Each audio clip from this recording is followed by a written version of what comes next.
Khan Divya College, Aligarh. He has huge experience like medical officer in Aligarh Muslim University, surveillance medical officer at National Polio Surveillance Project. He worked as a co-principal investigator, consultant, investigator in several projects. He has been a lifetime member of Indian Association of Pediatrics, Indian Association of Preventive and Social Medicine, Nutrition Society of India, and worked as a member in the International Epidemiological Association and Executive Committee. He has published several research and a book, Health Status of Women, Domestic Worker, is also published by him. Now, I would like to call upon the dais Dr. Ali Jafar Abdi, and he will deliver his lecture on the topic Essential of Research Methodology. हम लोग ना यहाँ पे कोई हम lecture देने नहीं आए, हम आपसे कुछ बात करेंगे और आपके एक्सपीरियंस से हम भी कुछ फायदा उठाएंगे, क्योंकि ये एक एडल्ट लर्निंग है। ऐसा नहीं है कि हम जो यहाँ पे बताएंगे वो पहली बार आप, हो सकता है आप इसमें कुछ और अच्छा कर रहे होंगे और आप उससे ज्यादा जानते हो, क्योंकि आप लोग ये सब करते चले आ रहे हैं। It is not a new thing. Main मकसद जो जब हमारी बात हुई थी कि क्या होना है, देखिए कुछ चीजें ऐसी होती है, जैसे अभी डॉक्टर साहब ने बताया कि हम 3-4 साल से, ये तो रिसर्च मेथोडोलॉजी की बात कर रहे हैं। मैं अर्ली 2000 से मैं दिव्या कॉलेज में पीडियाट्रिक्स की अंडर ग्रेजुएट्स को पढ़ाता था, तो मेरा ताल्लुक जो है वो ऐसा नहीं है कि मतलब आज मैंने लेक्चर दिया और मैं किसी को जानता नहीं हूँ, या मैं बहुत अच्छी तरह से जानता हूँ, अंडर ग्रेजुएट्स को भी जानता हूँ, बल्कि अब तो हमारे यहाँ के दिव्या कॉलेज के इंटर्न्स भी मेडिकल कॉलेज में इंटर्नशिप कर रहे हैं, तो हमारा रास्ता है। मैं कहना ये चाहता हूँ कि एक चीज जो डिफरेंशिएट करती है, मेरा नजरिया है, हो सकता है मैं गलत, मेरा नजरिया है कि वो है सही रिसर्च डिजाइन, जो डिफरेंशिएट कर देती है मॉडर्न मेडिसिन को यूनानी मेडिसिन से। अगर जो हमारे यहाँ रिसर्च हो रही है, हमारे मतलब क्या कहते हैं यूनानी में, उसकी मेथडोलॉजी सही होगी, ऐसा नहीं कि गलत हो रही है, मतलब और बेहतर होगी, तो जो हमारे पब्लिकेशंस होंगे, जो हम एविडेंस देंगे, क्योंकि आजकल बात होगी एविडेंस बेस्ड मेडिसिन, हर आदमी पूछता है एविडेंस दो, एविडेंस दो, तो एविडेंस हम किसको मानेंगे? अगर आपसे कोई पूछे कि एविडेंस दीजिए, तो यहाँ एक लोकल न्यूज़पेपर छपता है अमर उजाला, आप उसको मानेंगे या गवर्नमेंट के गैजेट को मानेंगे? हम गवर्नमेंट के गैजेट को मानेंगे। तो क्यों मानते हैं? क्योंकि ऑथेंटिसिटी होती है। अगर गवर्नमेंट के गैजेट में कोई चीज छप रही है तो उसको बहुत बार देखा गया, कई लोगों ने प्रूफ रीडिंग की उसकी, वहां पे बहुत बड़े बड़े लोग थे, नॉलेजेबल लोग थे, उन्होंने देखा तब किया। मैं किसी अखबार की बुराई नहीं कर रहा हूँ, एक एग्जाम्पल दे रहा हूँ। न्यूज़पेपर में छप गया, किसने देखा? छाप दिया। यही फर्क हो जाता है एक अच्छे जर्नल में अच्छी मेथडोलॉजी के साथ छापा हुआ पेपर का जो एविडेंस होता है, उसकी अहमियत ही कुछ और होती है बनिस्बत एक किसी नॉर्मल से किसी एक जर्नल में। और अच्छे जर्नल में तब पेपर छपता है जब हमारी जो मेथडोलॉजी हो वो कैसी हो? अच्छी हो, बेस्ट हो। यही मकसद है हमारा इस आपके साथ जो डिस्कशन करेंगे उसका मकसद। एक और पहलू है जो सेकेंड हाफ में शायद डिस्कस होगा, वो होगा, उसको मैंने वो भी डिस्कशन के बाद हुआ था कि कुछ चीजें ऐसी जो मुझे as a teacher, as a student कभी कभी महसूस होता है कि हम इतना लिटरेचर है दुनिया में, लेकिन जब हम ढूंढ रहे होते हैं तो ढूंढ नहीं पाते हैं या उतना अच्छा नहीं ढूंढ पाते हैं। तो कोशिश करेंगे कुछ चीजें यूज करके हम रिव्यू ऑफ लिटरेचर सही ढूंढने का तरीका, और उसी के साथ साथ उससे पहले जो हम इस आपसे जब डिस्कशन करेंगे उसमें नहीं होंगे, जबकि इसका पार्ट होना चाहिए था कि हम अपने रिसर्च क्वेश्चन को कैसे फ्रेम करें। तो ये सारी हमारी इस गुफ्तगू का क्या कहते हैं मेन मकसद होगा। अब देखिए, नाम रखा है हमने बेसिक्स, बेसिकली है ये एसेंशियल्स ऑफ रिसर्च मेथोडोलॉजी। देखिए रिसर्च दो वर्ड से जस्ट एक जिसे कहते हैं ना इंट्रो वो करने के लिए, आप सबको मालूम है री और सर्च। री एक प्रीफिक्स है, मतलब अगेन और न्यू और ओवर अगेन, मतलब इसे कहते हैं री, और सर्च जो है वर्ब है। ये क्या है? Examine closely and carefully, to test and try, to probe, और इन दोनों को जब हम मिला देते हैं री और सर्च को, तो ये नाउन बन जाता है। और क्या होता है इसका मतलब? क्या होता है? Describe a careful, systematic patent study and investigation in some field of knowledge undertaken to establish facts or principles. इसे कहते हैं हम रिसर्च। तो दो वर्ड है, री प्रीफिक्स है और सर्च जो है वर्ब है, और वर्ब तो है ही क्योंकि हम डूइंग वर्ड है, और रिसर्च तो की जाती है।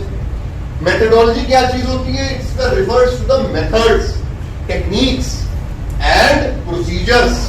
तीनों चीज है, तीन चीजें हैं इसके अंदर, मेथड्स है, टेक्निक है and procedures that are employed in implementing your research plan and it's a science. And research methodology को अगर हम मिला लें तो क्या होता है? Science of studying how research is carried out scientifically. तो एक साइंस है, बेसिकली इट्स अ साइंस कि हम किस तरह से साइंटिफिकली जो है रिसर्च को कर सकें। अब ये थोड़ी सी आपको बिजी स्लाइड लग रही होगी, लेकिन ये क्रक्स है हर चीज का, यहाँ पे निचोड़ है जो हम लोग आज तक करते चले आ रहे हैं। देखिए मेडिकल रिसर्च दो तरह की होती है, प्राइमरी रिसर्च और सेकेंडरी रिसर्च। प्राइमरी रिसर्च और सेकेंडरी रिसर्च। प्राइमरी रिसर्च को हम तीन में डिवाइड कर सकते हैं। क्या है वो? बेसिक रिसर्च, क्लिनिकल रिसर्च और एपिडेमियोलॉजिकल रिसर्च। क्या है बेसिक रिसर्च? थ्योरेटिकल या अप्लाइड।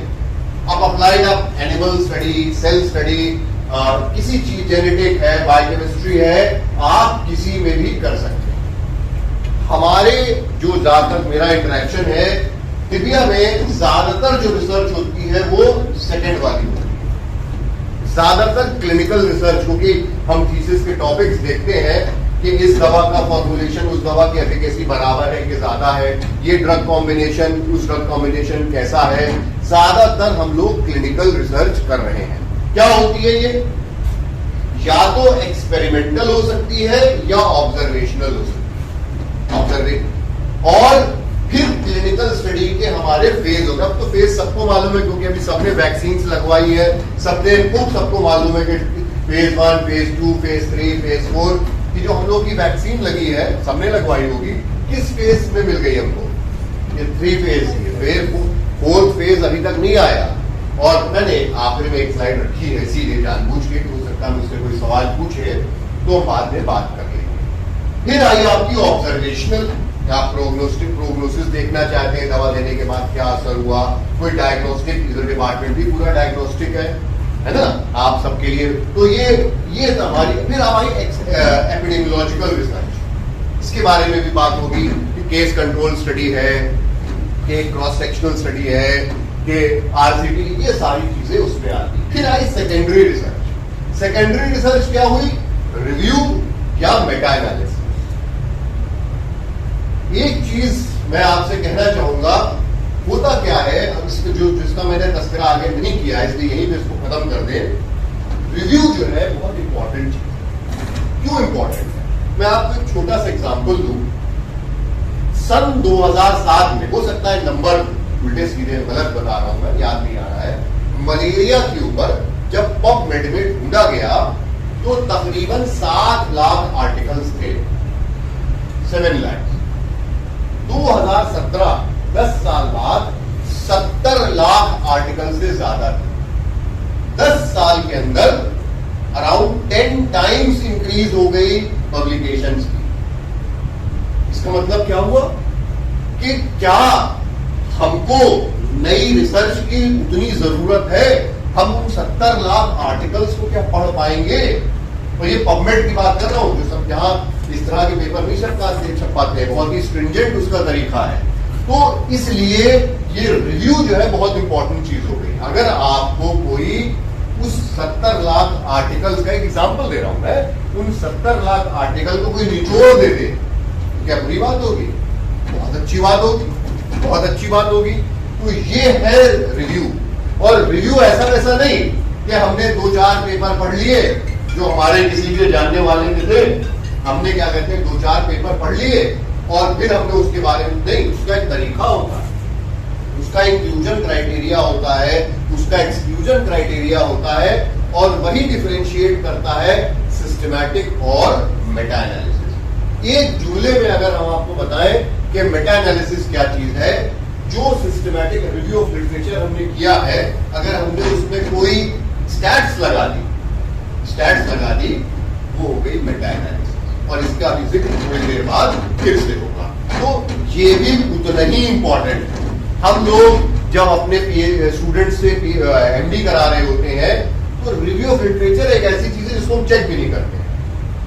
आपके स्टूडेंट्स होंगे, आपके अंडर में एमडी कर रहे होंगे, अच्छा रिव्यू ऑफ लिटरेचर तो तुमने लिख ही लिया होगा, कितने पेज का लिखा है? 35-40 पेज। हाँ ठीक है, 100 पेज की है, 35 की है, ठीक, चलो आगे दिखाओ, रिजल्ट दिखाओ। लेकिन प्रॉब्लम क्या आती है डॉक्टर साहब? उसमें प्रॉब्लम क्या है? रिव्यू अगर अच्छा नहीं होगा, अगर रिव्यू अच्छा नहीं होगा, तो डिस्कशन का जो पार्ट है, जो हम बाद में अपने पेपर को, अपनी थीसिस को हम डिस्कस कर रहे होते हैं, डिस्कस का मतलब कि जो हमारा पेपर है उसकी ये फाइंडिंग थी, दूसरे की फाइंडिंग ये थी, वो हम ठीक से डिस्कस नहीं कर पाते। क्यों? क्योंकि हमारा रिव्यू जो था वो उतना अच्छा नहीं था। हम चेक भी नहीं करते, मैं बता रहा हूँ। हम सब लोग टीचर हैं, हम सब लोग जानते हैं। आप ईमानदारी से बताइए, कितने लोग रिव्यू ऑफ लिटरेचर अपने स्टूडेंट का चेक करते होंगे? ऐसा नहीं कि नहीं करते होंगे, लेकिन उतनी शिद्दत से नहीं चेक करते होंगे जितना मेथडोलॉजी और टेबल्स चेक करते होंगे, है ना। रेफरेंस को तो भूल ही जाइए, उसने कुछ भी लिख दिया, और इतना तो वक्त ही नहीं है हमारे पास कि हम उसके रेफरेंस चेक करें, ठीक है ना। और इत्तेफाक से मैंने अपने टॉप में भी नहीं रखा, इसीलिए हमने कहा छोड़ो, जब किसी का इंटरेस्ट नहीं तो हम क्यों पढ़ाएं। तो ये है हमारी मेडिकल रिसर्च, प्राइमरी और सेकेंडरी। अब थोड़ा सा इसको क्या कहते हैं, अगर मुझे जाता तो, अब what are the qualities of good research? हम सब लोग गुड रिसर्च करना चाहते हैं, इसीलिए हम यहाँ बैठे हुए हैं। और हम लोग एज ए टीचर का क्या काम होता है? टीचर का सब ये सब मिल जाएगा, मुझसे ले लीजिएगा। हम तो आपसे बात करने आए हैं, हमको क्या कहते हैं, क्या हम ये तो टीचर का क्या मेन काम है? टीचर का मेन काम क्या है? Facilitate the knowledge among the students. Facilitate, बिल्कुल सर ने बिल्कुल सही कहा। कोई और बताना चाहेगा? एक नॉलेज डिसेमिनेशन जो सर ने कहा, और एक नॉलेज जनरेशन। तो टीचर का काम जो है, और डॉक्टर का मतलब क्या होता है? डॉक्टर का मतलब क्या होता है? हम सब डॉक्टर्स हैं हमारे पास, इसका मतलब क्या होता है? एक तो हीलर होता है, हीलर है ना, हीलर है, हील करते हैं। और क्या है? उसका मतलब ही टीचर होता है। तो हम तो डबल हो गए, है ना, teacher plus teacher, teacher plus teacher. तो टीचर का बेसिक मकसद जो होता है, एक तो होता है डिसेमिनेशन ऑफ नॉलेज, जो हमको मालूम है वो हमने डिसेमिनेट किया, प्लस क्योंकि हम हायर एजुकेशन में हैं, जनरेशन ऑफ नॉलेज। और जनरेशन ऑफ नॉलेज कैसे हो आएगी डॉक्टर साहब? रिसर्च से आएगी। तो गुड रिसर्च क्या है? It is undertaken to increase the knowledge and have some beneficial implications, है ना। Increase knowledge. अब देखिए यहाँ पे जुमला बहुत हल्के से लिख के आपने सुन भी लिया, हमने पढ़ भी दिया, आगे जुमला लिखा हुआ है। नॉलेज है, लेकिन उसका क्या होना चाहिए? Beneficial implication. वो नॉलेज जिससे बेनिफिट ना हो रहा हो, नॉलेज का क्या फायदा? हमने क्या कहते हैं, टिप्स कर लिया, अमल नहीं है। क्या सिर्फ क्या कहते हैं, इसलिए कि हम जब जाएंगे तो कोई एहतराम में हमारे लिए कोई खड़ा हो जाए, हाफिज जी हैं, लेकिन नहीं, जब तक कि उसका कोई बेनिफिशियल इम्प्लीकेशन ना हो। और आगे क्या है? It also has relevance of time, place and population of study. बहुत जरूरी है ये चीज, तो बहुत जरूरी है। हम रिसर्च जब मेथोडोलॉजी के आगे बताएंगे, टाइम एक फाइनल एक चीज बताएंगे, उसमें बहुत important, time, place and population of study बहुत इंपॉर्टेंट। अब इसके और क्वालिटीज हैं, जैसे क्या होना चाहिए? लॉजिकल होनी चाहिए, rigorous, systematic, valid and verifiable. ये बहुत इंपॉर्टेंट है। वेरीफाइबल, एक साहब हमारे यहाँ, अगेन किसी का नाम नहीं लूंगा, एक बहुत ही अच्छा वायरस ढूंढा उन्होंने, आगे भी नहीं बताऊंगा वरना लोग समझ जाएंगे। अब ये हुआ कि उनसे कहा गया, वो छप भी गया बहुत अच्छे जर्नल में, उनसे कहा गया जरा वो सैंपल दे देना, वो तो मैं नाली में देख दिया, तो वेरीफाई तो नहीं हो पाया, है ना।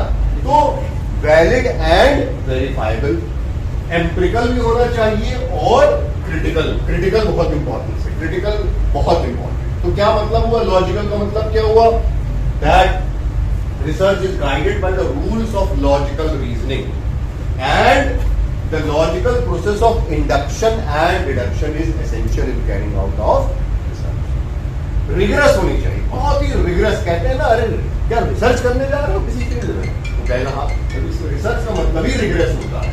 रिसर्च का मतलब ही जो है वो क्या कहते हैं, वो रिगरस होता है, बहुत रिगरस। कहते हैं ना, अरे भाई उन्होंने तो रिसर्च कर रखी है इस टॉपिक पे, तब कहते हैं जब उसने रिगरस कर रखा और सिस्टमैटिक हो। ये नहीं कि कोई हैब्सर्ड वे में हम जा रहे हो, डिफरेंट स्टेप्स को, कभी कोई स्टेप पे आ गए, कभी कोई स्टेप पे आ गए, ऐसा जो है हमको नहीं करना है।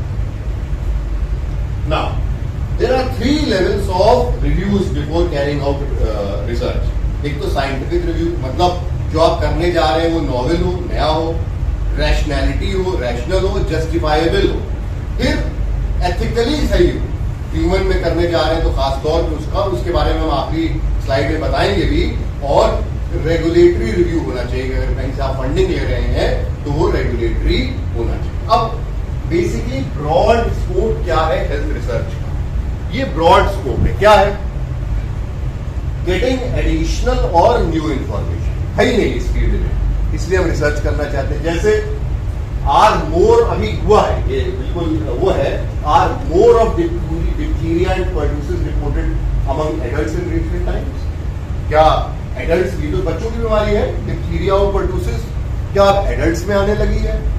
यस, तभी तो हमने वैक्सीन बदल गई, अब हम पीडी दे रहे हैं। अगर आप, जो लोग हमारे वैक्सीन में इन्वॉल्व होंगे, अब पीडी नहीं देते हैं हम 10 साल और 16 साल और प्रेग्नेंट लेडीज को हम टेटनस टॉक्सॉइड नहीं दे रहे हैं, हम टेटनस प्लस डिप्थीरिया टॉक्सॉइड दे रहे हैं। क्यों? क्योंकि यही है, more of pertussis diphtheria cases are seen in adults. ये रिसर्च का पॉइंट हो सकता था। What are the difference in full genome of hepatitis B and hepatitis E, ये हो सकता है। फिर क्या हो सकता है, verifying and confirming available information. किसी ने कोई चीज इजाद की है या ढूंढी है, हम उसको क्या करने जा रहे हैं, वेरीफाई करने जा रहे हैं। ये भी रिसर्च है कि हाँ, क्या उसने किया था ये वास्तव में ठीक है कि नहीं है, वो हो सकता है। फिर क्या है, बहुत important, explaining cause and effect relationship. जैसे does presence of particular co-receptors on CD4 cells protect against HIV infection और नॉट, तभी तो बीमारी का पता चलता है। तो ये हमारे कुछ ब्रॉड स्पेक्ट्रम हमारे स्कोप है रिसर्च के, ठीक है। न्यू ड्रग, कोई न्यू अभी बातें हुई थी नई ड्रग्स की, ये सारे जो है हमारे इसके पार्ट हो सकते हैं। याद रहे, रिसर्च कभी भी फूल प्रूफ नहीं होती, एरर्स जरूर होते हैं, और 2 तरह के एरर्स हो सकते हैं। कोई भी स्टडी हो, मुमकिन ही नहीं है कि गलती ना हो उसके अंदर। रैंडम एरर हो सकता है और सिस्टमैटिक एरर हो सकता है। और क्यों रैंडम एरर, मतलब चांस की वजह से, गलती से मिस्टेक हो गई, नहीं समझे, है ना। हाँ, टाइम मुझे मालूम है बड़ा गलत टाइम है ना, लेकिन वो क्या करे, पढ़ाना इसी वक्त है।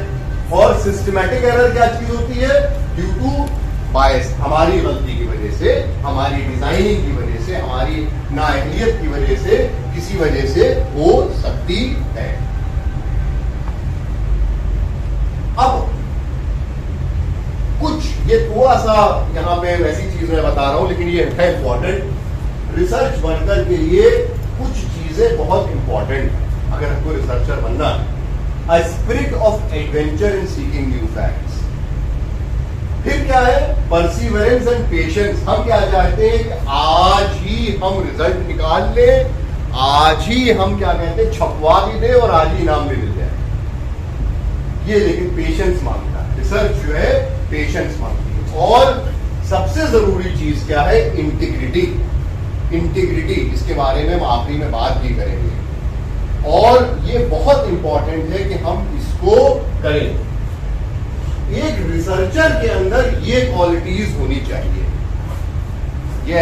ये क्वालिटीज आज के पेपर में नहीं 1400 साल पहले बताई गई। क्या है qualities? Spiritual and mental as well as behavioural and attitude. Good intention, हम तो नमाज भी पढ़ते हैं तो नियत करते हैं, तो रिसर्च के लिए भी तो इंटेंशन जरूरी है। हम्बलनेस होना चाहिए, हम्बल हो, ये नहीं कि हम तो बहुत बड़े रिसर्चर हैं, हमारा इम्पैक्ट फैक्टर इतना है, हमारा एच फैक्टर इतना है ना।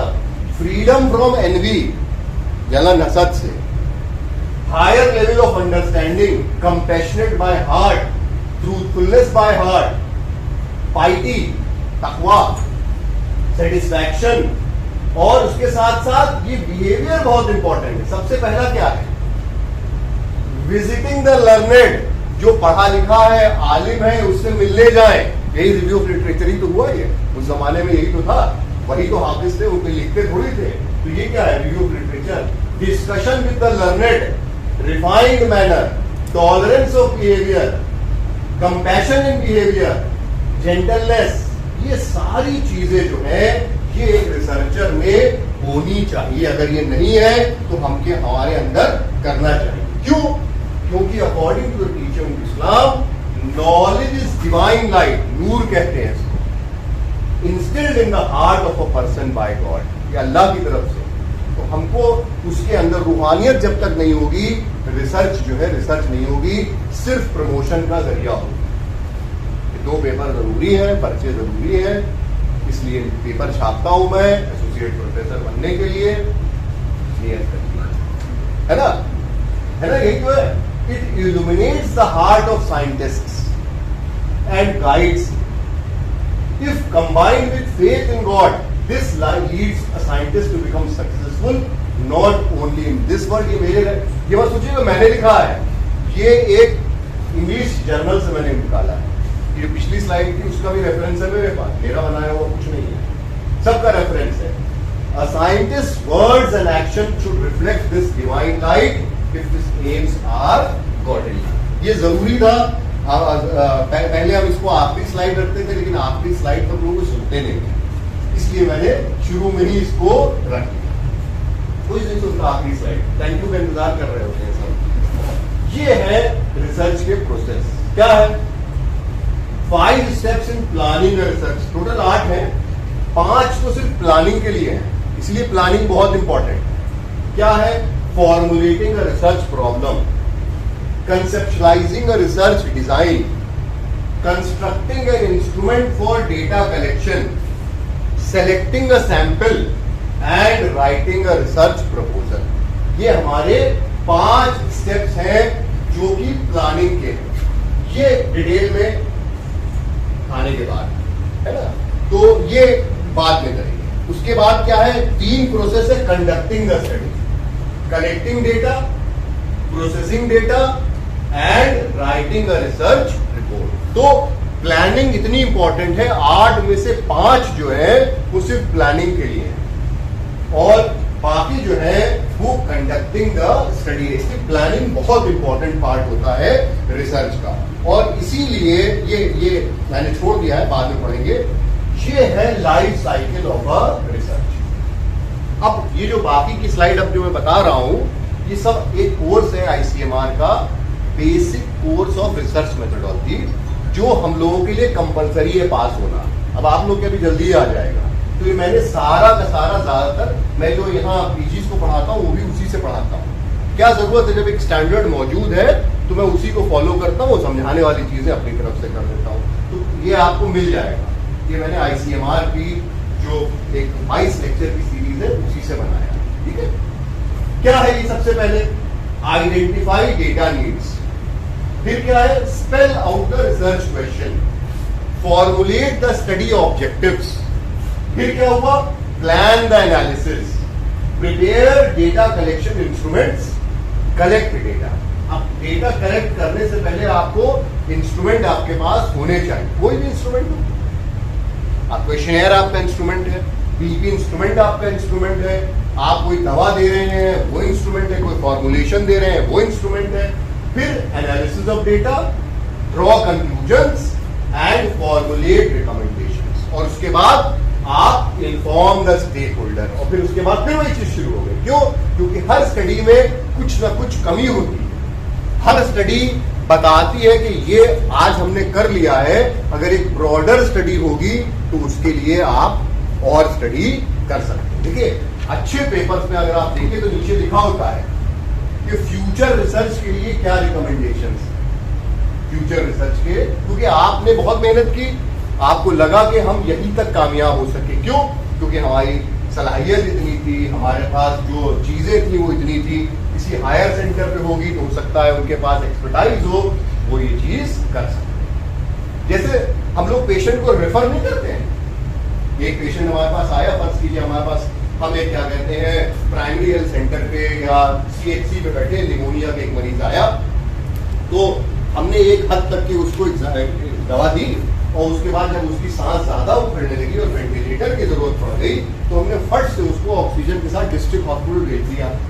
इसका मतलब ये थोड़ी कि आपके अंदर सलाहियत नहीं थी, आपके अंदर तो इतनी अच्छी सलाहियत थी कि आप उसके डेंजर को समझ सके और आपने उसको हायर सेंटर पे भेज दिया। होता क्या है डॉक्टर साहब, हम लोग समझते हैं रेफर का मतलब हार। मैं बता रहा हूं आपको, अच्छे लोग समझते हैं रेफर का मतलब हार, हम हार गए। नहीं, आप हारे नहीं, आपके पास जो फैसिलिटीज है वो उतने ही लगते की थी, आप नहीं कर सकते, इसलिए आपने डिस्ट्रिक्ट हॉस्पिटल या मेडिकल कॉलेज या all India institute of medical science आपने भेज दिया। ये तो आपकी जीत है कि आपने पहचान लिया।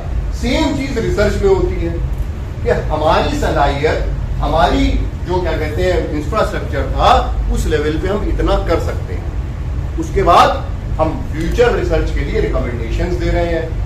ये हमारी लाइफ साइकिल ऑफ रिसर्च है। इसके जो है अब बात करते हैं, थोड़ा सा इसको हम जल्दी से बताएंगे क्योंकि आप लोगों को ये ज्यादा चीजें पता होंगी, बस इसमें जो मुझे बताने वाली चीज होगी, ये अगर स्लाइड हमको क्लियर हो गई तो समझ लीजिए सारी स्टडी डिजाइन हमको समझ में आ जाएगी। क्या दो तरह, देखिए स्टडी डिजाइन क्या होती है। सबसे शुरुआत हुई, did investigator assign exposure. Exposure का मतलब क्या है? इंटरवेंशन।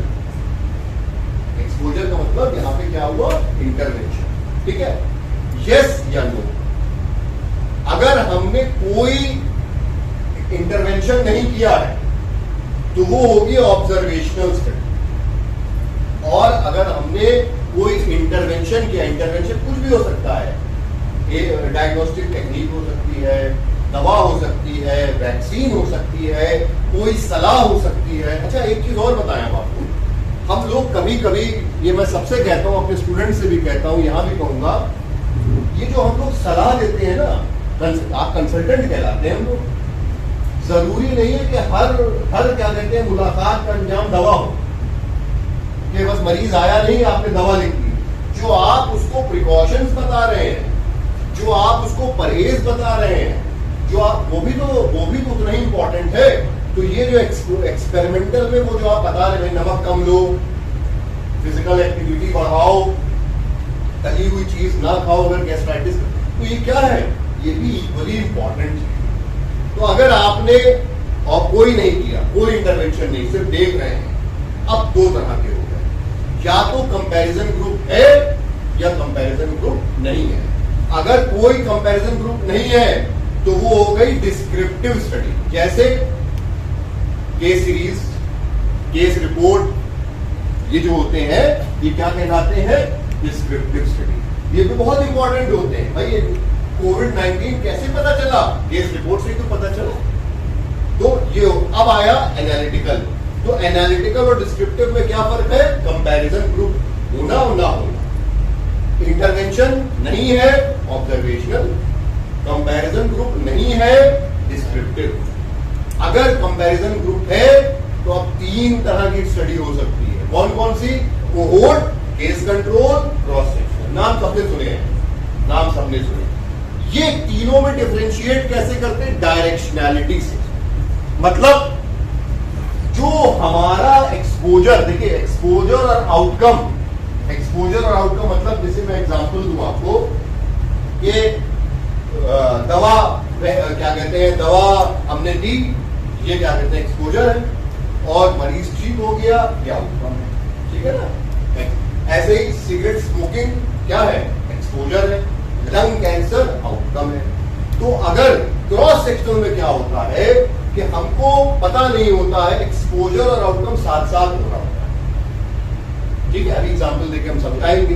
केस कंट्रोल में आउटकम से हम एक्सपोजर की तरफ जाते हैं कि हमने कैंसर के मरीज अपने पास रख लिए, लंग कैंसर के, और उनसे अब पूछा कि आप सिगरेट पीते थे कि नहीं पीते थे। तो ये एक्सपोजर हो चुका है, आउटकम है। और कोहोर्ट स्टडी में एक्सपोजर से आउटकम की तरफ जाते हैं, वो एक तरह की लॉन्गिट्यूडनल स्टडी है, कोहोर्ट। ये हो गया हमारी ऑब्जर्वेशनल स्टडी। अब आइए एक्सपेरिमेंटल। एक्सपेरिमेंटल का मतलब क्या हुआ, हमने कोई इंटरवेंशन किया है। अब दो चीजें, या तो रैंडम है या नॉन रैंडम है। बताएंगे रैंडम क्या होता है। तो ये तो रैंडमाइज्ड होगी या नॉन रैंडमाइज्ड। तो ये सारी स्टडी डिजाइन जितनी है, कितनी मैंने आपको बता दी, case series, case control study, ecological study, 3 ये किसमें आ गई, डिस्क्रिप्टिव। मतलब कोई कंट्रोल ग्रुप नहीं है और कोई इंटरवेंशन नहीं। कंट्रोल ग्रुप है तो 3 हो गई, कोहोर्ट, केस कंट्रोल और क्रॉस सेक्शनल। इसमें क्या हुआ, एक्सपोजर और आउटकम साथ साथ, क्रॉस सेक्शनल, आउटकम से एक्सपोजर की तरफ केस कंट्रोल, और एक्सपोजर से आउटकम की तरफ कोहोर्ट। ये अगर जुमले यहां पे क्लियर हो जाए, मैं इसलिए भी बता रहा हूं, आप लोग पढ़ाते भी हैं तो ये हमारे लिए पढ़ाने के लिए भी एक अच्छी स्लाइड है। तो देखिए यहां मकसद सिर्फ हमारा आपको कोई वो नहीं बताना है, क्योंकि वी ऑल आर टीचर्स, तो we can use this for our teaching also. और क्या कहते हैं, ये क्वेश्चन कॉमनली पूछा भी आता है, स्टूडेंट से हम लोग पूछते भी, ठीक है। अब ये सब हमने बता दिया आपको, केस रिपोर्ट क्या होता है। देखिए केस रिपोर्ट है, adenocarcinoma arising from a gastric replication cyst with invasion to stomach. अब केस रिपोर्ट सिर्फ एक मरीज, कोई कंपैरिजन ग्रुप नहीं है, और उसका उन्होंने डिटेल्ड दे दिया। बहुत होता है, हम लोग देखते हैं, कोई रेयर केस देख लेते हैं, स्प्लीन में ट्यूबरक्लोसिस मिल गई, बहुत रेयर होती है, हमने उसको बता दिया। तो यूजुअली नहीं होती है स्प्लीन में ट्यूबरक्लोसिस, लेकिन मिल गया तो हमने उसको रिपोर्ट कर दिया। मीजल्स हमको मिल गया, फर्ज कीजिए 6 महीने से छोटे बच्चे में, यूजुअली 6 महीने के बाद मीजल्स का केस होता है, 6 महीने से पहले मिल गया, हमने रिपोर्ट कर दिया, ये केस रिपोर्ट हो गई, है ना। तो ये हमारी केस, अगर यही 4-6 मिल गए तो केस सीरीज हो जाएगी, ठीक है। ये बहुत इंपॉर्टेंट पेपर था, यहीं से HIV पकड़ा गया, न्यूमोसिस्टिस निमोनिया लॉस एंजेलिस में। तो ये जो पी निमोनिया जो था, इससे ही यही इसी केस सीरीज से बाद में HIV की कितनी इंपॉर्टेंट चीज है, HIV की 1981 में छपा था। तो ये केस सीरीज से हमको पता चला, बाद में HIV आइसोलेट। ठीक है, अब आया क्रॉस सेक्शनल स्टडी। ये बहुत ज्यादातर हम लोग करते हैं क्रॉस सेक्शनल स्टडी, इसको ऐसे हम समझा लेते हैं। हमको ये जानना है कि हमारे इलाके में कितने लोगों को ट्यूबरक्लोसिस है, तो हमने क्रॉस सेक्शनल स्टडी करी। मतलब क्रॉस इस रूम में कितने लोग क्या कहते हैं यूपी के हैं, कितने नॉन यूपी के हैं, प्रिविलेंस पता चल गया। तो एक स्नैपशॉट पता चल गया। ये इंपॉर्टेंट होती है प्रिविलेंस जानने के लिए, किसी बीमारी का प्रिविलेंस जानने के लिए कि कितनी है उसको। अब यहाँ पे 2 वर्ड आते हैं, एक आता है प्रिविलेंस और एक आता है इंसिडेंस।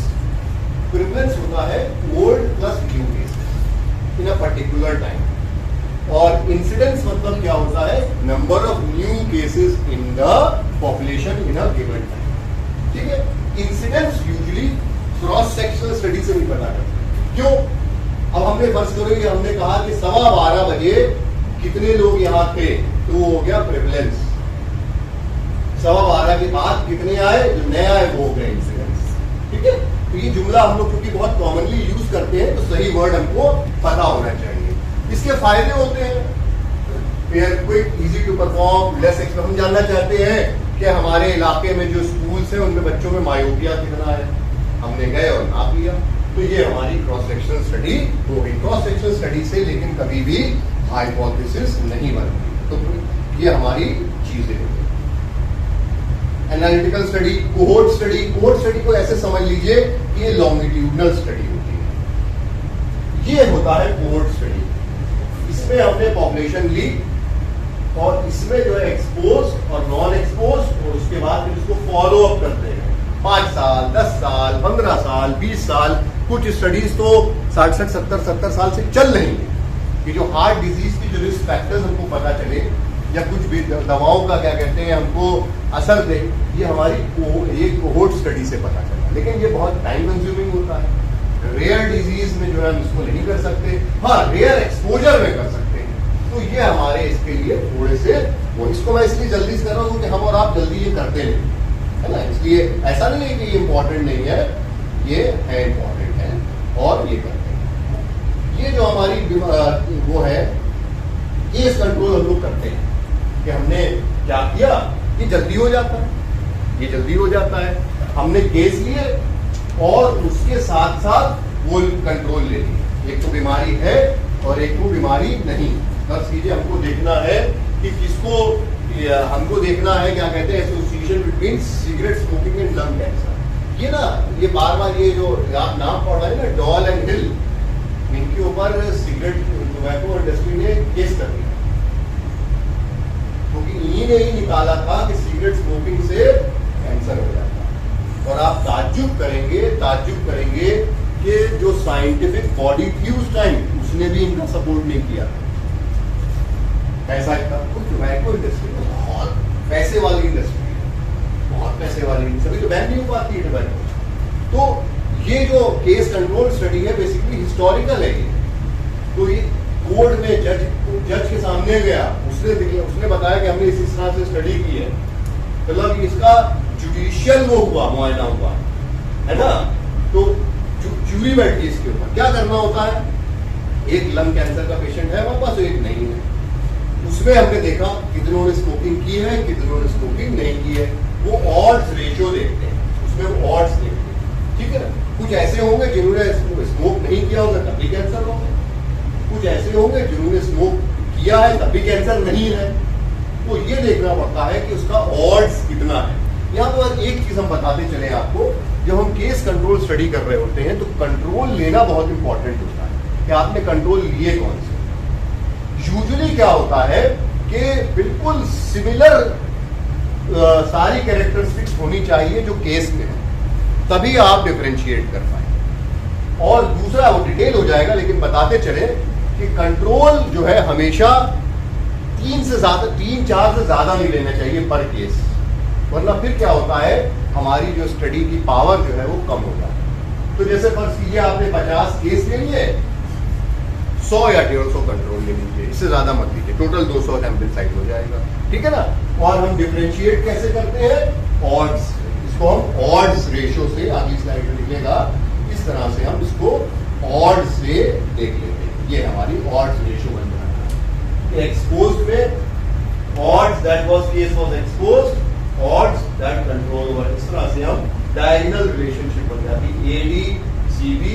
इस तरह से हम अगर एक से ज्यादा है ऑड्स, इसका मतलब ये है क्या हुआ, एसोसिएशन है, ये हमारी ऑड्स रेशियो हो जाता है, ठीक है। अब ये है जिसको हम थोड़ा सा वक्त देना चाह रहे थे, आपका तवज्जो, तो यही हम लोग ज्यादातर हम लोग यही कर रहे हैं, रैंडमाइज कंट्रोल ट्रायल ही हम ज्यादातर अपने यहाँ कर रहे हैं। तो ये जो है मेन साइंटिफिक एडवांस है क्लिनिकल रिसर्च की 20th सेंचुरी की, और इसको जो है हम गोल्ड स्टैंडर्ड मानते हैं। पता नहीं दिख रही है कि नहीं दिख रही है, ये जो है ये आप देखिए कुछ पिलाया जा रहा है ना। और जो पुराने जमाने के अंग्रेज हैं, इनको लाइनीज, इसीलिए अंग्रेजों को कभी कभी लाइनीज कहा जाता था। बेसिकली क्या है, ये जो साहब थे उनका नाम था, जो पिला रहे थे उनका नाम है जेम्स लिंड। इन्हीं ने क्या किया, होता क्या था, जो पहले लोग वॉयज पे जाया करते थे, सी रूट पे जाया करते थे, उनको एक बीमारी हो जाती थी स्कर्वी, और स्कर्वी में क्या होता है, ब्लीडिंग हो जाती है, ब्लीडिंग गम्स, और डेथ हो जाती है। बहुत अच्छा, पहले आप कहेंगे कि क्या मतलब, पहले समंदरी रास्ता हुआ करता था भाई। ब्रिटेन सबसे अच्छी जो नेवी थी वो ब्रिटेन की थी, इसीलिए उसने पूरी दुनिया में कब्जा कर रखा था, और उनको ही इसीलिए इसको सेलर्स डिजीज भी कहते हैं। तो जेम्स लिंड ने एक इत्तेफाक से क्या किया कि कुछ लोगों को नींबू की चीजें देना शुरू, सिट्रस, लाइम दी।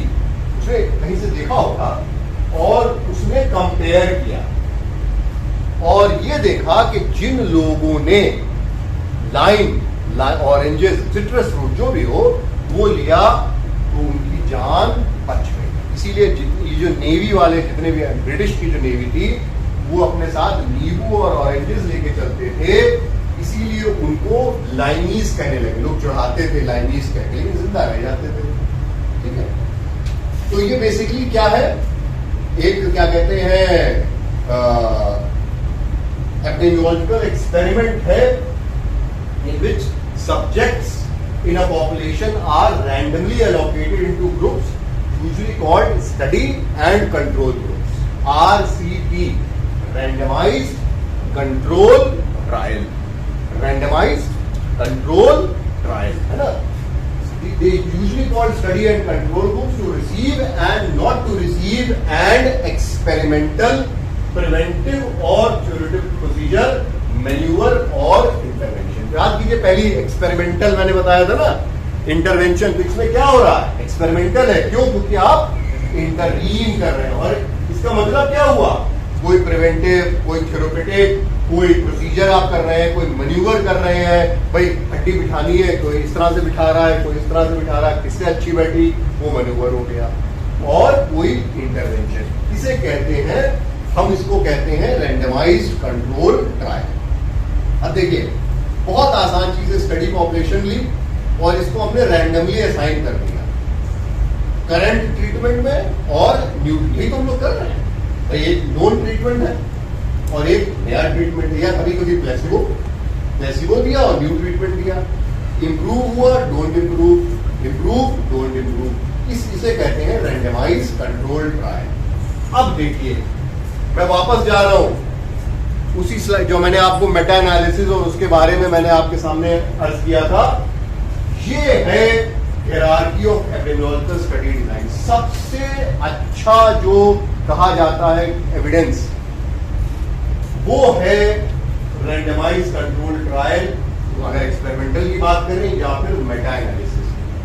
ये अगर आपके पास कोई एविडेंस है, किसी ने बताया कि फला चीज से फला चीज होती है, अगर वो क्रॉस सेक्शनल स्टडी से पता चला तो वो बहुत नीचे है। लेकिन अगर रैंडमाइज कंट्रोल ट्रायल से पता चला, मतलब रैंडमाइज कंट्रोल ट्रायल वही इंटरवेंशन करने वाला, तो उसका एविडेंस ज्यादा मायने रखता है। ये हमारे लिए बहुत इंपॉर्टेंट है ये स्लाइड, क्योंकि ये हमको एविडेंस बताती है किस रिसर्च डिजाइन की सबसे अच्छी वो है। सबसे कम जो माना जाता है, मतलब वो ऐसा नहीं है कि उसको हम हकीर कह रहे हैं, सबसे कम ये कहा जाता है कि ये मेरे उस्ताद ने बताया था या ये हम बता रहे हैं। अगर हम ये कहें कि ये करो क्योंकि ये हमारे उस्ताद ने बताया था या ये हम बता रहे हैं अपने स्टूडेंट से, उसको सबसे कम माना जाता है। ऐसा नहीं है कि वो खराब है कंपेयर करने के लिए। अगर वही चीज रैंडमाइज कंट्रोल ट्रायल से प्रूव हो गई तो वो बेस्ट मानी जाएगी।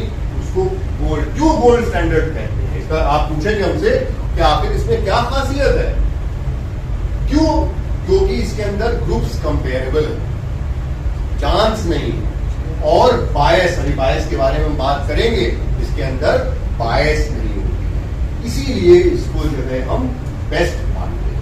क्योंकि रैंडमाइज किया, रैंडमली हमने कर लिया। अब फर्ज कीजिए हम रैंडमली ना करें तो इत्तेफाक से हम कोई स्टडी करें, सब उसमें क्या कहते हैं मेल्स आ गए, यंग आ गए, तो बायस आ जाएगी, है ना?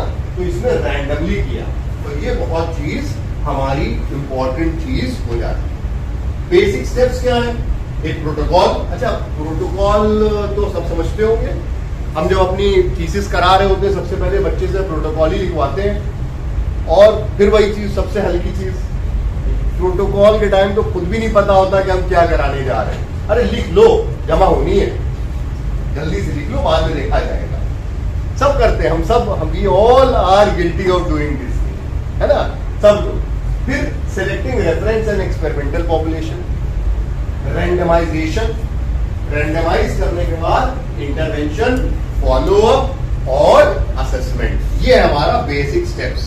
तो अगर ये हमको पता है तो बस खत्म, हमारी यही नॉलेज जरूरत है। रेफरेंस पॉपुलेशन किस में करने जा रहे हैं, भाई सोरियासिस का हम ट्रीटमेंट देखना चाह रहे हैं, जिसे चल रही है यहाँ आपके डर्मेटोलॉजी में, उसमें वो देखना चाह रहे हैं। तो पॉपुलेशन क्या हुई, सोरियासिस के पेशेंट। उसमें हम क्या करेंगे, एक एक्सक्लूजन क्राइटेरिया होगा और एक क्या होगा, इंक्लूजन क्राइटेरिया।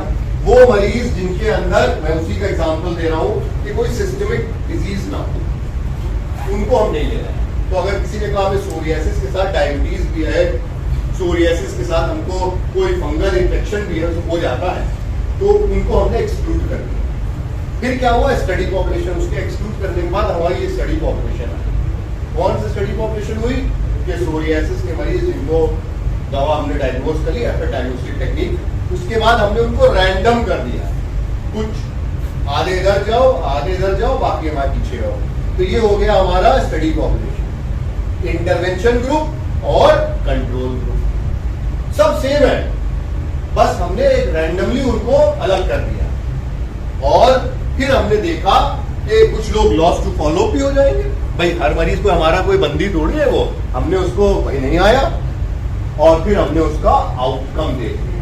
ये है हमारी रैंडमाइज कंट्रोल ट्रायल का मेन इंटरवेंशन। ठीक है, ये सब चीजें तो आप सबको मालूम है। इन्फॉर्म कंसेंट, कंसेंट थोड़ी देर बाद फिर आएंगे। मेन चीज जो होती है, हार्ट होता है इसके अंदर रैंडमाइजेशन। तो अगर कोई इसके अंदर इंटरवेंशन ग्रुप है और एक हमारा कंट्रोल ग्रुप है, तो इसमें सेम होना चाहिए। तो क्या ये सेम है ना, इधर शेर ज्यादा है ना, सब शेर है, और इधर जो है इधर ज्यादा है, तो आप ये देखिए तो ये फर्क हो जाएगा। ये हमारी रैंडमाइजेशन जो है इसके ऊपर असर करेगा। तो ये बहुत इंपॉर्टेंट है कि हम लोग इस चीज का ख्याल रखें। ठीक है, डेलिब्रेट एप्लीकेशन और विड्रॉल। अच्छा एक चीज और बताएं, ये इसका मेरे को रेफरेंस नहीं जो मैं बोलने जा रहा हूँ, एक बार किसी ने वाइवा में पूछा था, तो इसलिए मैं बता रहा हूँ। रैंडमाइज कंट्रोल ट्रायल जो है, रैंडमाइज कंट्रोल, इसमें सिर्फ इसका मतलब कंट्रोल ये वाला कंट्रोल नहीं, एक केस और एक कंट्रोल। कुछ लोगों का ये भी मानना है डॉक्टर साहब कि कंट्रोल का मतलब यहाँ ये भी है कि आपके कंट्रोल में है स्टडी, कि आप मैनिपुलेट कर रहे हैं उसको, किसी में आप दे रहे हैं किसी में नहीं दे रहे हैं। इसका रेफरेंस नहीं है मेरे पास। इसका मतलब है ना, किसी ने मुझे बताया था, पता आदमी ने मुझे बताया था, लेकिन रेफरेंस नहीं है। लेकिन ये भी इंपॉर्टेंट मुझे लगा कि क्योंकि आपके पास पूरे ये एक्सपेरिमेंट आपके कंट्रोल में है, आप इसको करें, किसी चीज को इंटरवीन कर रहे हैं कि नहीं। इंटरवेंशन कोई भी हो सकते हैं, डिवाइस है, कोई क्या कहते हैं प्रोसीजर है, कोई बिहेवियरल मॉडिफिकेशन है, इन सारी चीजों को आप देख सकते हैं। ब्लाइंडिंग है, ये बहुत इंपॉर्टेंट है ना। ये ब्लाइंडिंग जो होती है ये रैंडमाइज कंट्रोल ट्रायल में बहुत इंपॉर्टेंट है। Double blind, single blind. Double blind, single blind क्या होती है, पेशेंट डजंट नो तो उसको क्या दिया गया क्या नहीं दिया गया। डबल ब्लाइंड में ना हमको मालूम ना पेशेंट को मालूम। और ट्रिपल ब्लाइंड भी होती है। ट्रिपल ब्लाइंड में क्या होता है, ना पेशेंट को मालूम ना इन्वेस्टिगेटर को मालूम, और जो एनालाइज कर रहा है डेटा उसको भी नहीं मालूम। और एक होती है क्वाड्रुपल ब्लाइंड, उसमें किसी बंदा ही को सिर्फ मालूम होता है ना। ये भी कुछ चीजें हम ऐसे भी कर रहे होते हैं दुनिया में जिसमें हमें खुद नहीं मालूम होता है कि हम क्या करने जा रहे हैं, इसका नतीजा क्या निकलेगा वो अल्लाह ही जानता है। होता कुछ नहीं, मजाक होता है ना। तो ये चीज जो है हमारे लिए बहुत इंपॉर्टेंट है। ब्लाइंडिंग, ये ब्लाइंडिंग बहुत इंपॉर्टेंट है क्योंकि इससे बायस आ जाता है ना। ब्लाइंडिंग का मतलब ये नहीं है कि सिर्फ हमको ना मालूम, पेशेंट को ना मालूम, हमको भी नहीं मालूम। और कम से कम इन दो डबल ब्लाइंड को हमको कोशिश करनी चाहिए कि हम करें। ठीक है, एक तो रैंडमाइजेशन। अच्छा कोई हमको बताएगा रैंडमाइजेशन करते कैसे? बार बार हम बोले जा रहे हैं रैंडमाइजेशन रैंडमाइजेशन है। एक तो सर ने बहुत अच्छा बताया, चिट कंप्यूटराइज्ड टेबल भी होती है, रैंडम नंबर टेबल भी होती है, इससे भी कर सकते हैं ना। अच्छा ये बताइए मंडे ट्यूसडे वेडनेसडे थर्सडे ऐसे कर लिया कि मंडे में जो मरीज आएगा उसको हम ये दे देंगे, ट्यूसडे में आ जाएगा, ये रैंडमाइजेशन हुआ? जी सर, कर सकते हैं। कोई और, किसी ने कुछ और कहा? मेरा भी सर इन्हीं की बात, हम भी इन्हीं से होता है। ये सर होता क्या है ना, इसके अंदर होता क्या है, आप अपने जगह बिल्कुल ठीक है, इसीलिए तो मैंने सवाल किया। होता क्या है सर, इसके अंदर भी बायस आ जाता है, इसके अंदर भी बायस आ जाता है। मतलब देखिए क्या होता है ना, हम ये चाहते हैं कि अगर मिस्टर एक्स हैं, इनके 100% चांसेस होने चाहिए या तो इधर जाएं या तो इधर, इसलिए इसको थोड़ा सा अवॉइड। लेकिन अगर कोई चारा नहीं है तो ये भी कर सकते हैं, ठीक है ना, इसलिए हम लोग इसको इस तरह से। तो randomisation is the key feature and heart of RCT. तौबा के साथ मतलब ये सूरह यासीन है ना, हार्ट ऑफ आरसीटी है ये, है ना। तो ये जो है क्या कहते हैं, बिल्कुल हमारी जो है इस चीज का हमको ख्याल रखना है। और इसी रैंडमाइजेशन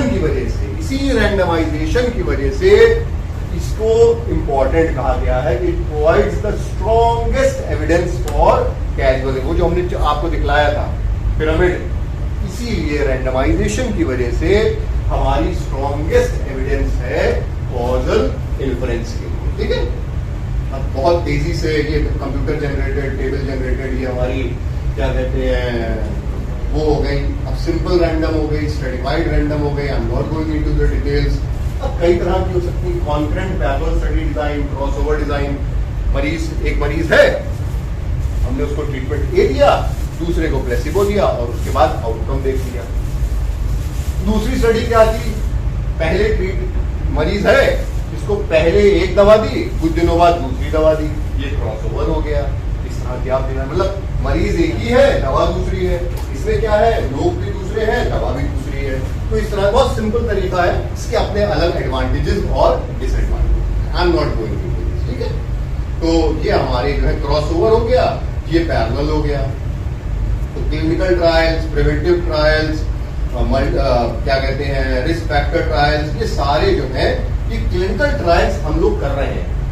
हमारे लिए सबसे, हम सब लोग क्लिनिकल ट्रायल। यहाँ पे एक चीज मैं बताता चलूं, आप सब लोग जो कि एकेडमिक्स में है, सीनियर टीचर्स हैं, हम जो भी क्लिनिकल ट्रायल करें, हमको अपना रजिस्ट्रेशन कराना, हम लोग करा भी रहे हैं। ऐसा नहीं कि मैं कोई नई चीज बता रहा हूँ यहाँ पे, इसको भूले ना। कभी कभी हमको ये लगता है कि जब रिजल्ट आएगा कुछ तब देखा जाएगा, होता है, सबको लगता है ना। लेकिन आपको तभी माना जाएगा अच्छे जर्नल में, किसी उसमें उसको तभी मान्यता दी जाएगी जब हम क्लिनिकल ट्रायल रजिस्ट्री में उसको रजिस्टर। और बहुत कोई बड़ा प्रोसीजर नहीं है, वो आईसीएमआर की साइट पे उस पर दिया हुआ है, आप जाइए। उससे दो फायदे हो, इसके फायदे कि अगर ये इससे पहले हो चुका है, जरूरत नहीं है। दूसरी चीज क्या, इसी बहाने हमारी पूरी मेथोडोलॉजी भी चेक हो जाती है, वो पूरी मेथोडोलॉजी हमारी चेक कर लेते हैं और उसके बाद उनको पैसे भी नहीं लगते, इसके शायद बहुत कम लगते हैं। तो ये इसलिए हमको मैं आपको बताऊं, एक इंजीनियरिंग कॉलेज के एक साहब थे, उन्होंने एक वाइब्रेशन, मैकेनिकल इंजीनियरिंग की मैं बता रहा हूँ, उन्होंने वाइब्रेशन थेरेपी। बताइए डॉक्टर साहब कि हम लोग अभी डेटा एनालाइज करने के लिए क्या यूज कर रहे हैं, कुछ खुद से कर रहे हैं, कोई स्प्रेडशीट बनवा रहे हैं या कुछ टूल यूज कर रहे हैं?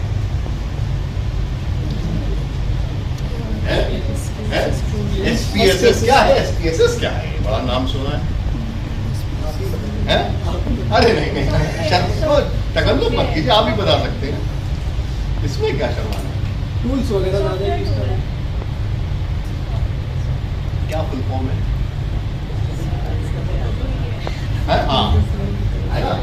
मैं इसलिए कह रहा था कि जैसे कहते हैं ना, दुनिया में और भी है।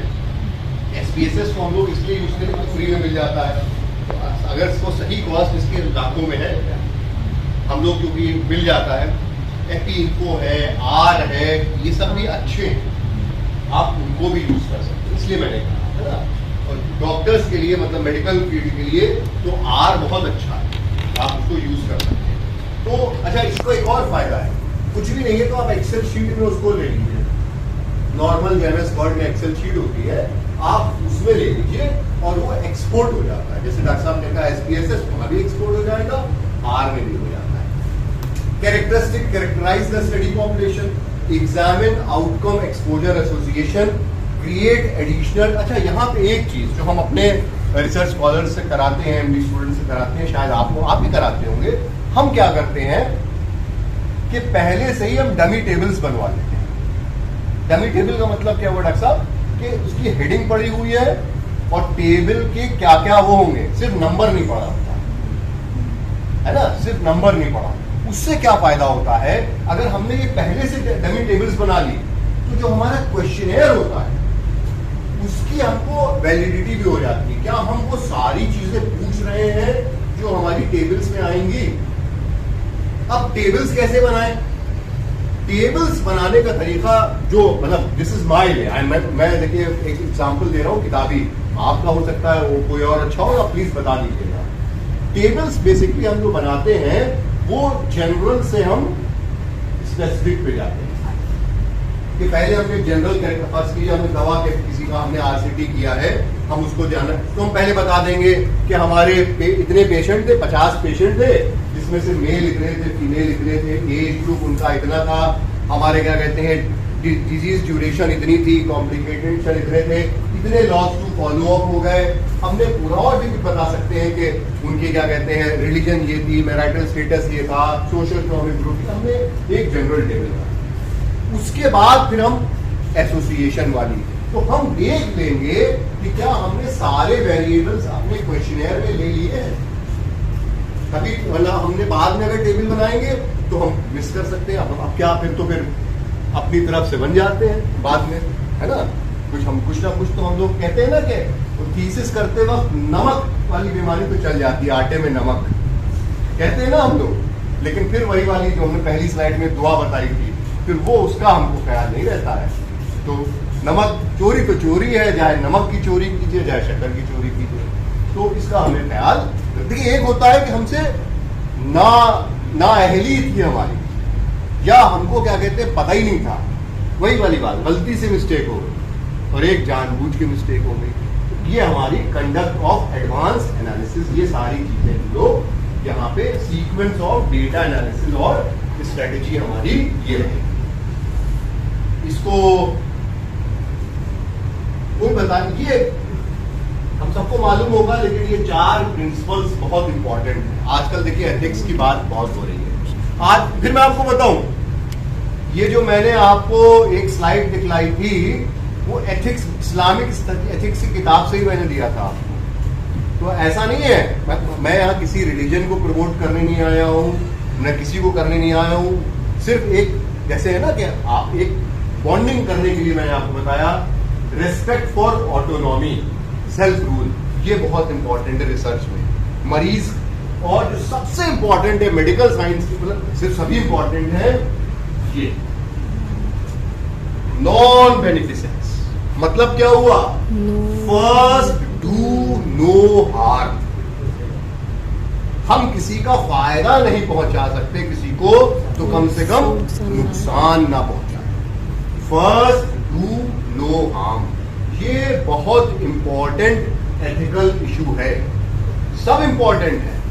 यहाँ पे ये बहुत मुश्किल है, लिखना बहुत आसान है, इसको करना बहुत मुश्किल है, लेकिन ये तो हम कर सकते हैं ना कि हम क्या कहते हैं, वो अपने मरीज को या जानबूझ के हम उसके ऊपर कोई नुकसान ना, देखो अनजाने में हो जाए। भाई एक दवा है उसका एडवर्स इफेक्ट होता है।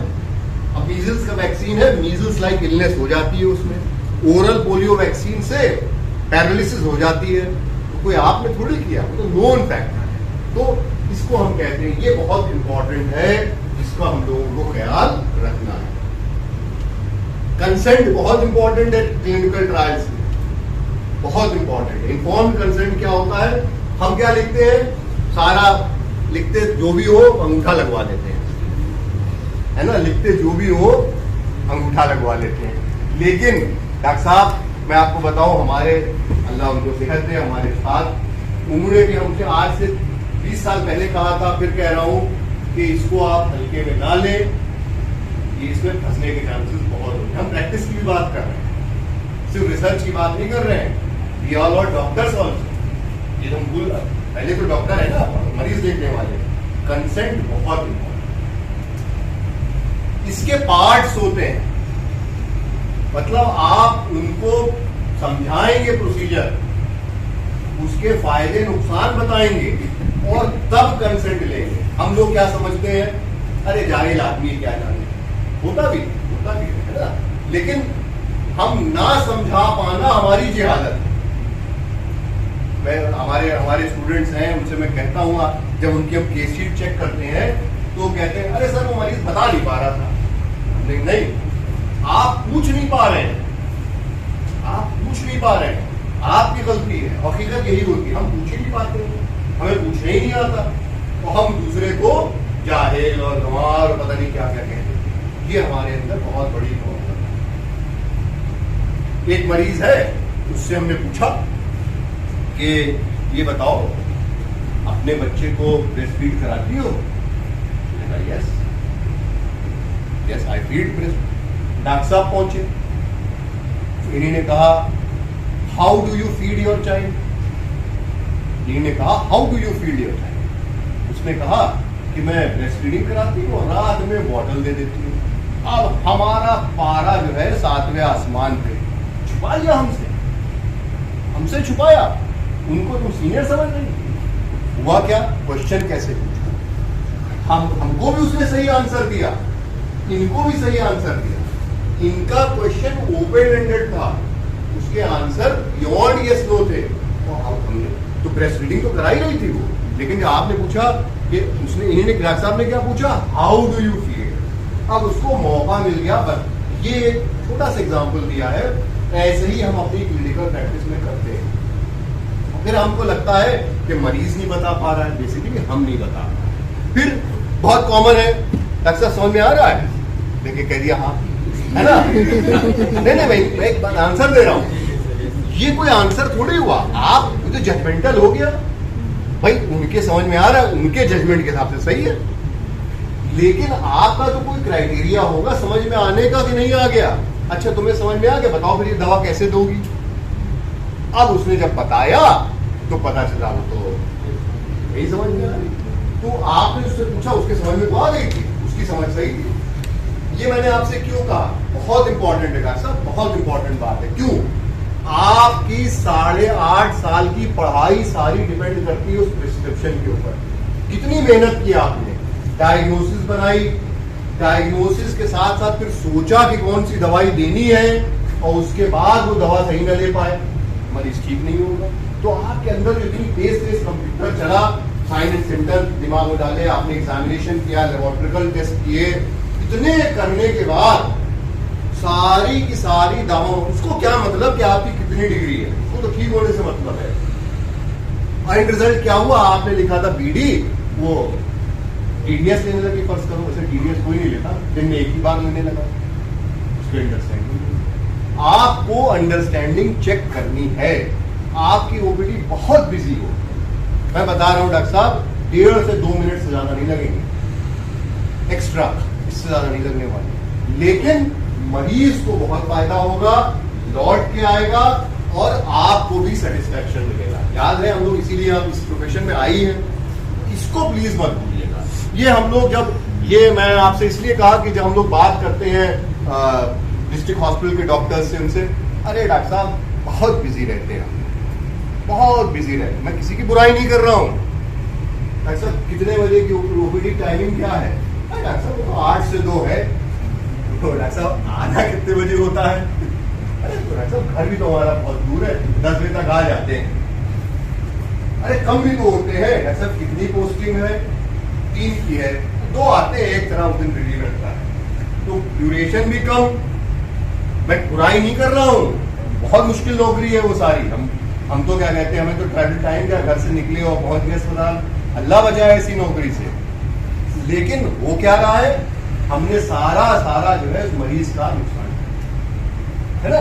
3 डॉक्टर की पोस्टिंग है, 2 आते हैं, फिर क्या कहते हैं 6 घंटे की ओपीडी है, 3 घंटे करते हैं, तो ड्यूरेशन तो कम हो ही जाएगा। अब तो आप ओवरवर्क नहीं है, और प्रिस्क्रिप्शन देखिए शायद हम खुद ना पढ़ सके, है ना।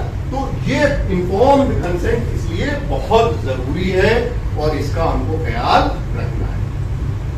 क्योंकि रिसर्च मेथोडोलॉजी की बात हो रही थी, तो पब्लिकेशन या एथिक्स होते हैं, इसमें सिर्फ एक की मैं बात कर लूं, फैब्रिकेशन और फॉल्सिफिकेशन। अल्लाह झूठ ना बुलाए वाली बातें हैं ये, कि if the research results not generated from the study, extremely serious misconduct होता है ना। अल्लाह माफ करे, रोजे से हूं लेकिन झूठ बोलना पड़ रहा है, तो वही यहाँ पे है कि थोड़ा सा बस हमने, हाँ, तो ये क्या है, फैब्रिकेशन या फॉल्सिफिकेशन होता है, फॉल्सिफिकेशन होता है। और ये बहुत important, final year post graduate student came to me requesting to analyze his thesis data. He also asked if I could make some significance बहुत ढूंढनी होती है, वो काई स्क्वायर, मेरा मूड था उसके ऊपर बात करने के, लेकिन बहुत ज्यादा हो जाता, तो बस हम चाहते किसी तरह से 0.001 आ जाए, पी वैल्यू आ जाए, काई स्क्वायर पॉजिटिव होना चाहिए, है ना। काई काई मतलब बिल्कुल, जबकि आपको एक बात है, negative finding is also finding, negative finding is also finding.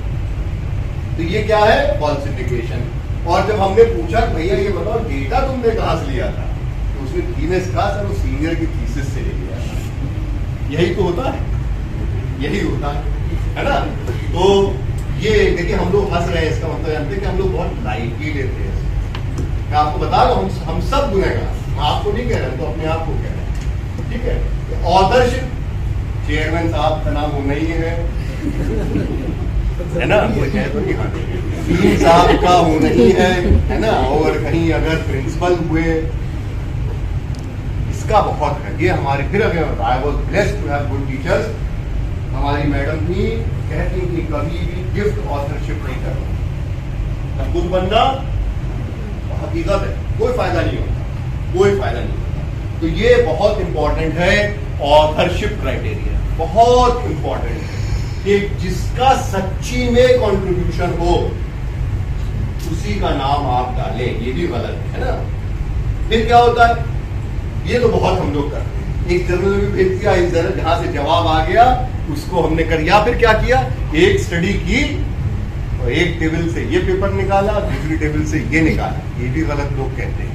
हम सब गिल्टी हैं, लेकिन इसको भी लोग मना करते हैं कि ये भी गलत है। ये क्या चीज है डॉक्टर साहब, ये डुप्लीकेट पब्लिकेशन हो गया, टाइटल बदल दिया, थोड़ा सा रिजल्ट इधर उधर कर दिया, वो 1 से 2 निकला है ना। सेल्फ साइटेशन, अपनी ही स्टडी को अपने मियां मिट्टू बनना, है ना। और प्रीडेटरी जर्नल्स कौन से होते हैं, आपको मेल आते हैं कि you are a very good researcher, that's why I am sending you the publication, आप कर लीजिए इस जर्नल में पेपर छाप लीजिए। अगर आप अपनी, हम तो अपनी औकात जानते हैं, अगर मुझसे कोई कह दे कि आप बहुत अच्छे रिसर्चर हैं, इसलिए मैं समझ जाता हूँ कि बराबर का आदमी है ना। तो प्रीडेटरी जर्नल यही होते हैं जो पैसा लेते हैं, पीयर रिव्यू नहीं करते। पीयर रिव्यू समझते हैं, पीयर रिव्यू ये हुआ कि जैसे फर्ज कीजिए हम कम्युनिटी मेडिसिन के हैं, तो हमारा जर्नल, हमारा पेपर कोई कम्युनिटी मेडिसिन वाला उस फील्ड का चेक करके बताएगा कि हाँ वास्तव में ये काम हुआ है, इसे कहते हैं पीयर रिव्यू। तो ये ज्यादातर नहीं होता है। और अब एक यूजीसी ने बना दी है, प्रीडेटरी जर्नल्स की लिस्ट बना दी है, कि आप उसमें चेक कर लीजिए कहीं उसमें नाम तो नहीं है उसका, तो ऐसे जर्नल में अपना पेपर मत भेजिए, जल्दी जरूर छप जाएगा। प्लेजियरिज्म, ये क्या चीज हुई, कहा किसी ने अपने नाम से ले, शायर थोड़ी है। आपने देखा होगा ना, वो पढ़ रहे होते हैं और वो जब उसने वाह वाह हुई तो बिल्कुल ऐसे सलाम कर रहे होते हैं जैसे उन्हीं का शेर है, उन्हीं का कलाम है। तो हम ऐसे नहीं है, हमको ऐसा नहीं बनना है, ठीक है। अब यहाँ पे एक प्रॉब्लम है डॉक्टर साहब, कभी कभी क्या होता है, हम आइडिया मिल जाता है, वो प्लेजरिज्म नहीं है भाई। आप जब पेपर देखते हैं तो आपको भी तो आइडिया मिलता है, तो रिव्यू ऑफ लिटरेचर का पार्ट है, उसको आप प्लेजराइज नहीं कहते, ठीक है। या फिर हमने उसको कोट कर दिया कि इस स्टडी में हमने देखा था, उसको हमने कोट कर दिया, तो वो प्लेजरिज्म। आप व्यू दे दीजिए कि किसने एक्नॉलेज कर दीजिए, उसको हम नहीं। इसके बहुत तरीके होते हैं, पता करने के सॉफ्टवेयर भी आ गए हैं, है ना। ये आइथेंटिकेट, टर्निटिन, अर्कंड, ये सारे जो है हमारे कुछ हमारे वो, ठीक है।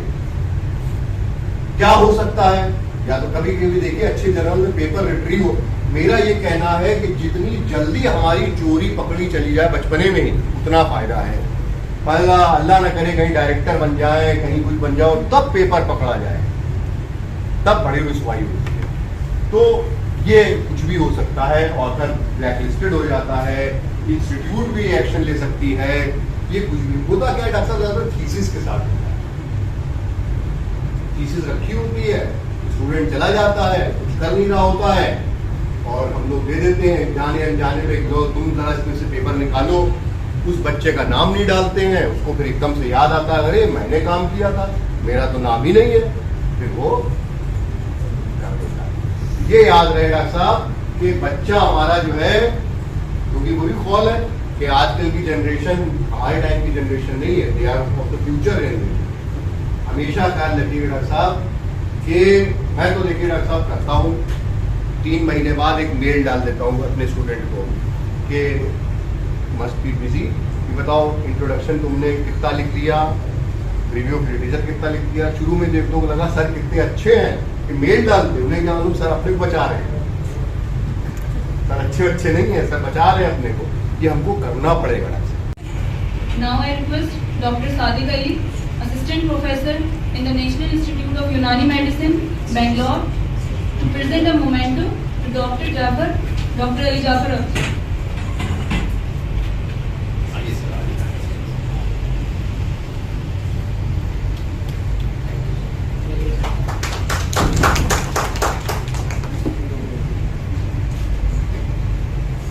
I request Dr. Mohammad Shamim Akhtar, Department of Mayyadul Amraz in Government Tibbi College, Patna, to present a certificate to Dr. Ali Jafar.